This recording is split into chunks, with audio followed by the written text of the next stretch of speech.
नमस्कार दोस्तों, मैं हूं रजनीश और स्वागत करता हूं आपके अपने चैनल एजुकेशन संसार में। दोस्तों, आज है रविवार का दिन, यानी कहानियों का दिन। तो हर रविवार की तरह आज के रविवार भी मैं आपको सुनाऊंगा हिंदी के प्रसिद्ध कहानीकार जयशंकर प्रसाद की लिखी कहानी दुखिया। तो आइए शुरू करते हैं आज की कहानी।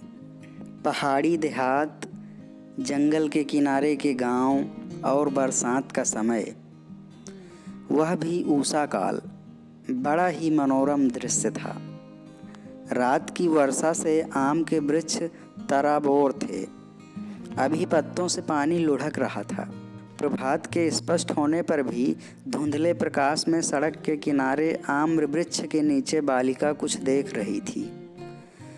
टप से शब्द हुआ, बालिका उछल पड़ी, गिरा हुआ आम उठाकर अंचल में रख लिया, जो पॉकेट की तरह खोंस कर बना हुआ था। दक्षिण पवन ने अनजान में फल से लदी हुई डालियों से अटखेलियां की। उसका संचित धन अस्त व्यस्त हो गया, दो चार गिर पड़े।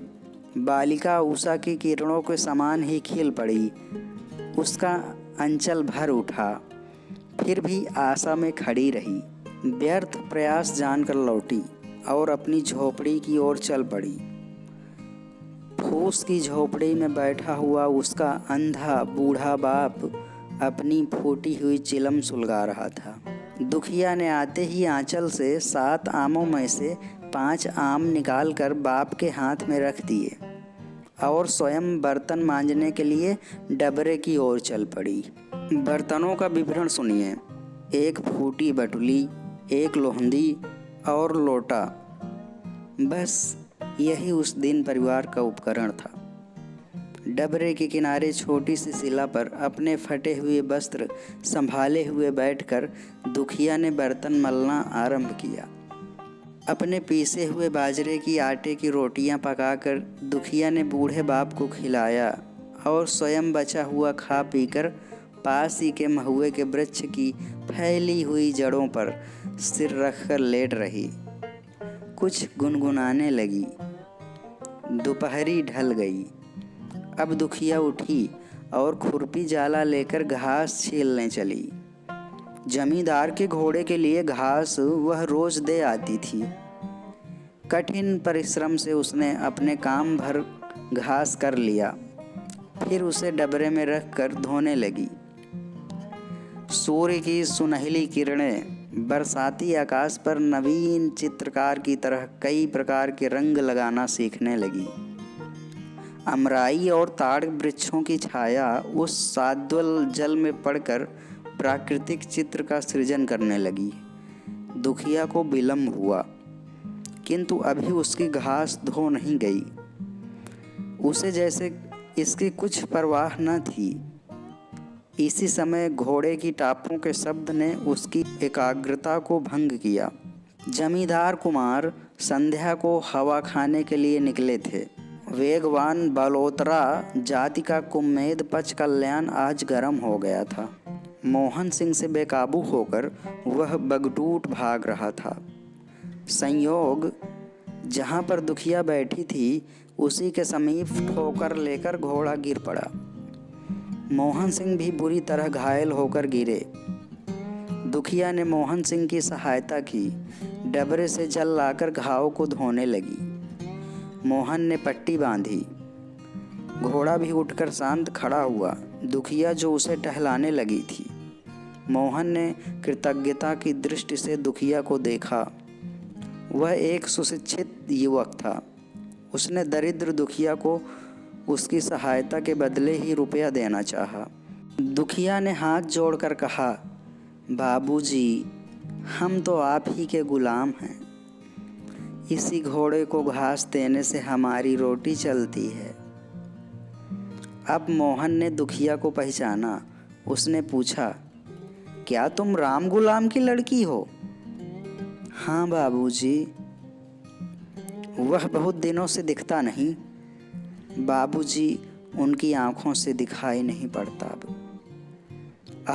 हमारे लड़कपन में वह हमारे घोड़े को जब हम उस पर बैठते थे पकड़कर टहलाता था, वह कहाँ है?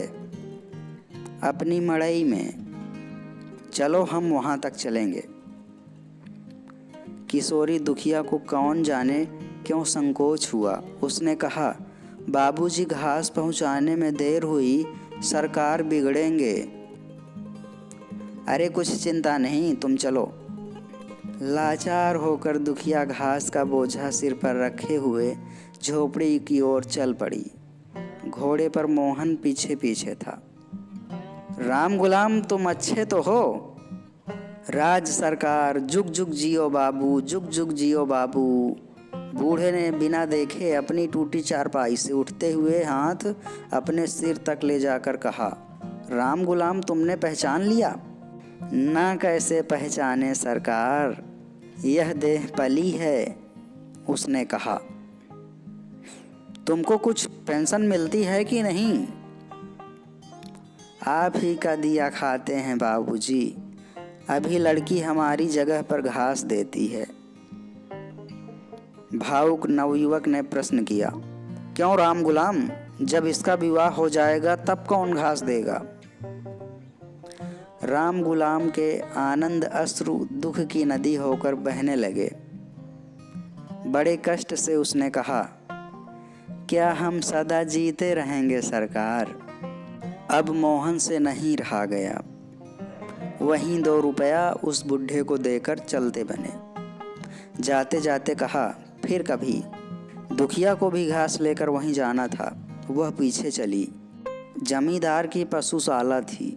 हाथी, ऊंट, घोड़ा, बुलबुल, भैंसा, गाय, बकरे, बैल, किसी की कमी नहीं थी। एक दुष्ट नजीब खां इन सबों का निरीक्षक था। दुखिया को देर से आते देखकर उसे अवसर मिला। बड़ी नीचता से उसने कहा, मारे जवानी के तेरा मिजाज ही नहीं मिलता। कल से तेरी नौकरी बंद कर दी जाएगी। इतनी देर कैसे हुई? दुखिया कुछ नहीं बोलती, किंतु उसको अपने बूढ़े बाप की याद आ गई। उसने सोचा किसी तरह नौकरी बचानी चाहिए। तुरंत कह बैठी, छोटे सरकार घोड़े पर से गिर पड़े थे, उन्हें मड़ई तक पहुंचाने में देर हो गई। चुप हरामजादी, तभी तो तेरा मिजाज और बिगड़ा है। अभी बड़े सरकार के पास चलते हैं। वह उठा और चला।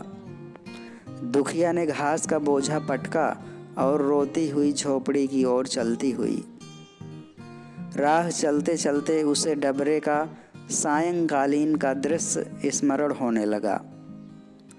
वह उसी में भूलकर अपने घर पहुंच गई। बस यही थी आज की कहानी। तो दोस्तों, कैसी लगी आपको आज की कहानी? धन्यवाद।